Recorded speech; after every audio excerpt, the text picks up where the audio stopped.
આયોજિત માંજલપુર વિધાનસભાની પેટા ચૂંટણીનું કાઉન્ટડાઉન શરૂ થઈ ચૂક્યું છે। આગામી 30 જુલાઈના રોજ યોજાનાર આ ચૂંટણી માટે આજે સાંજે 5 વાગ્યે પ્રચારના પડઘમ શાંત થઈ જશે। પ્રચારના અંતિમ દિવસે ભાજપ અને કોંગ્રેસ બંને પક્ષો દ્વારા પોતપોતાની જીતના દાવા સાથે જોરદાર શક્તિ પ્રદર્શન કરવામાં આવ્યું છે। ભાજપે પોતાના તમામ વોર્ડમાં ધારાસભ્યોની આગેવાનીમાં પદયાત્રાઓ યોજીને વાતાવરણ ગરમ કર્યું છે। સ્વર્ગસ્થ યોગેશ કાકાના દુઃખદ નિધનથી ખાલી પડેલી આ જગ્યા પર ચૂંટણી પંચે 30 જુલાઈના રોજ મતદાન રાખ્યું છે। સવારે 7 થી સાંજના 6 વાગ્યા સુધી મતદાન આયોજિત થવાનું છે। ભારતીય જનતા પાર્ટી એના તમામ કાર્યકર્તાઓ છેલ્લા 15 દિવસથી ચૂંટણીના પ્રચારમાં લાગેલા છીએ। અમારા આયોજન પ્રમાણે અમે ત્રણ વખત ઘર ઘર સંપર્ક કરી ચૂક્યા છીએ।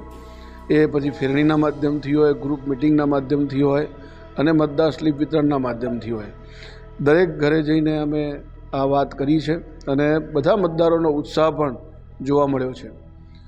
માત્ર ચેલેન્જ એવી છે કે આ દિવસ જે મતદાન છે એ ચાલુ દિવસે છે, ગુરુવારે છે।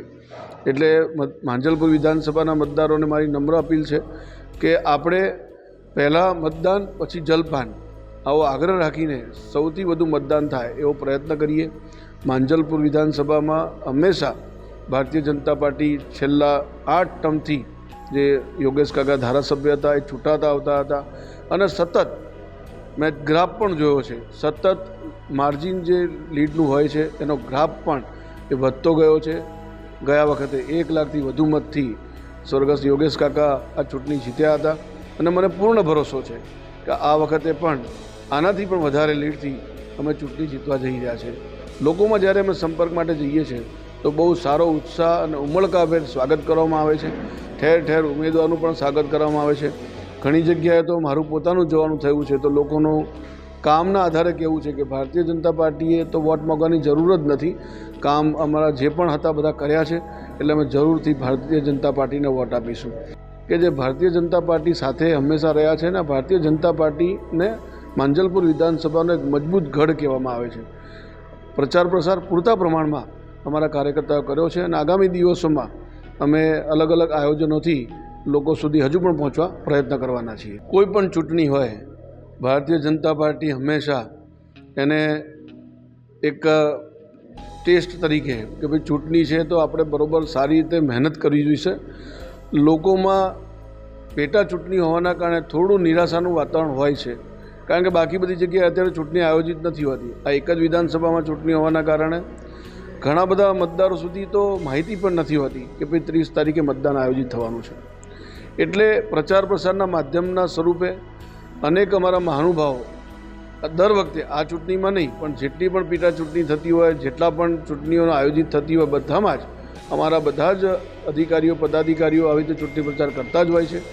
પેટા ચૂંટણીમાં સવિશેષ કરવી પડતી હોય છે, કારણ કે મતદાન જાગૃતિ થાય, મતદારોને એક પ્રકારનો આહ્વાન થાય કે ભાઈ મતદાન વધુમાં વધુ કરવું જોઈએ। એટલા માટે અમારા અધિકારીઓ પદાધિકારીઓ પ્રવાસ કરે છે અને લોકોને, અને આપણે જોયું હશે કોઈ જાહેર સભા નહોતી કરી, બધા જ કાર્યક્રમો વિશિષ્ટ પ્રકારના હતા। સીએમ સાહેબ આવ્યા તો ચેરમેન સેક્રેટરીનો કાર્યક્રમ હતો, ડેપ્યુટી સીએમ સાહેબ આવ્યા તો ગણેશ મંડળોનો કાર્યક્રમ હતો, કાલે પ્રદેશ પ્રમુખ સાહેબ આવ્યા તો પ્રોફેશનલ મીટનો કાર્યક્રમ હતો। એવા અનેક અલગ અલગ પ્રકારના વિશિષ્ટ વ્યક્તિઓને, ઉદ્યોગપતિઓ હોય કે પ્રોફેશનલ્સ હોય કે ગણેશ મંડળો હોય કે સોસાયટીના ચેરમેન સેક્રેટરી, એમને મળવાનો એક આ ક્રમ હોય છે અને આ બહાને જ અમારા અધિકારીઓ પદાધિકારીઓ આવા વિશિષ્ટ વ્યક્તિઓને, લોકોને મળતા હોય છે અને એ ક્રમમાં જ લોકો આવ્યા હતા। ભારતીય જનતા પાર્ટીએ લક્ષ્યાંક લીધો છે કે જે મતદાન ગઈ વખતે થયું હતું એના કરતાં વધુ મતદાન થાય અને જે લીડ અમને મળી હતી એનાથી વધુ લીડ મળે, એ પ્રકારનો લક્ષ્યાંક રાખીને અમારા કાર્યકર્તાઓ ઉતર્યા છે। લગભગ આખી વિધાનસભામાં અત્યારે 1500થી વધુ કાર્યકર્તાઓ વડોદરા મહાનગર અને જિલ્લાના થઈને આ મતદાન વધુ થાય એના માટે કામે લાગ્યા છે। માંજલપુર વિધાનસભાની પેટા ચૂંટણીમાં કોંગ્રેસ પક્ષના ઉમેદવાર અમારા ભીખાભાઈ રબારી એ પોતે માંજલપુર વિધાનસભાના સ્થાનિક છે। એમનો જન્મ માંજલપુરમાં થયો, માંજલપુરમાં એમને અભ્યાસ કરી MS યુનિવર્સિટીમાંથી સેનેટ મેમ્બર થયા, કાઉન્સિલર બન્યા, ધારાસભ્ય બન્યા અને ત્યારબાદ મિનિસ્ટર બન્યા અને પોતે સ્થાનિક વર્ષોથી આ વિસ્તારમાં એમને જ્યારે મંત્રી હતા ત્યારે એમને કામ કરેલા હતા, જેનો લાભ આજે પણ એની પ્રજાને મળે છે। ત્યારે અમારા જે ઉમેદવાર છે એ સ્વચ્છ છબી અને ભૂતકાળનો જે એમનો અનુભવ છે, એટલે કહેવાય ને કે હોશ અને જોશનું કોમ્બિનેશન છે ભીખાભાઈ રબારી. ખૂબ જ સારો પ્રતિસાદ મળી રહ્યો છે, કારણ કે માંજાપુરના સ્થાનિકોનું કહેવું એવું છે કે ભાઈ ભાજપે જે ઉમેદવાર મૂક્યા છે છાણીના છે, તો શું ભાજપના નેતાઓમાં એવું પાણી નથી કે છાણીથી ઉમેદવાર લાવવા પડ્યા? અને બીજું કે એમના જે કાર્યકર્તા આગેવાનો હતા એમની અંદર પણ અંદર કંઈક ને કંઈક આ બાબતે ચર્ચા ચાલી રહી છે.